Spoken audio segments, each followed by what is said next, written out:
Ka YMCA Shillong kala penlong ya ka program Shibenta ka jing Rakhe ka jing wan jong ka Christmas ha ka hendriu tarik menta ubnai hapok ka hall jong ka Bharat Scouts and Guide Halaban Shillong. Kane ka deiru Shibenta jong ka program ba ka YMCA ka jo penlong man lakasnam na ka benta ki khna ki ba ka ai jing hikai ha ki benta ba pher. Ha kane ka sngila ya don lang ru u honorary general secretary uba JR Marbo ubala priang sobha ya baro ki board members ka ba kunthub ya president most reverend bishop Purely Lingdo vice president Dr. CO Rangan treasurer ba Gideon Kharkungor regional secretary Shamir Thaba bat baro ki khot jong ka board ki balaya don lang nalor kata ula priang sobha ru ya ki khna pule kumju ya ki staff jong ka YMCA computer center.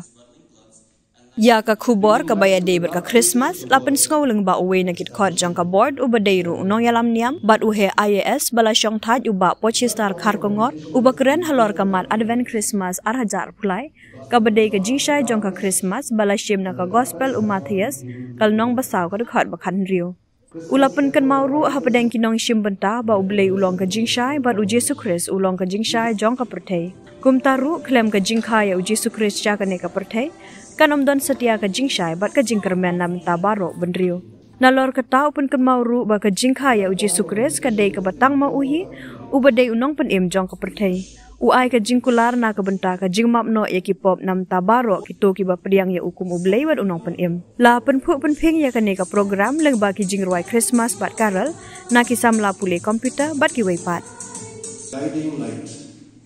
That's the Gospel of Matthew chapter 2 verses 1 to 12.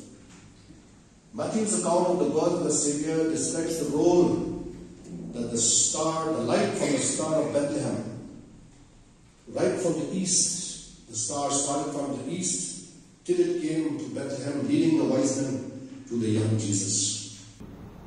This promise of light is later fulfilled in the birth of the Messiah, our Lord Jesus. At Christmas, we celebrate the coming of this promised light, foretold centuries before through God's prophets.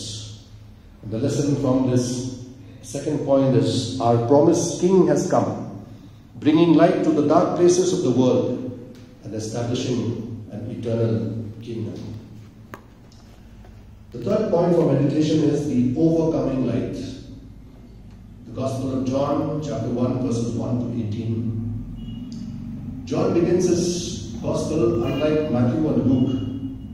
He doesn't begin with a Christmas story. John states that all creation comes through Christ, and this Christ is life and light.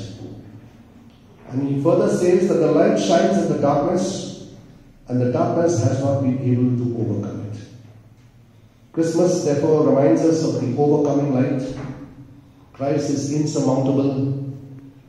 His influence, his power, his light is irresistible.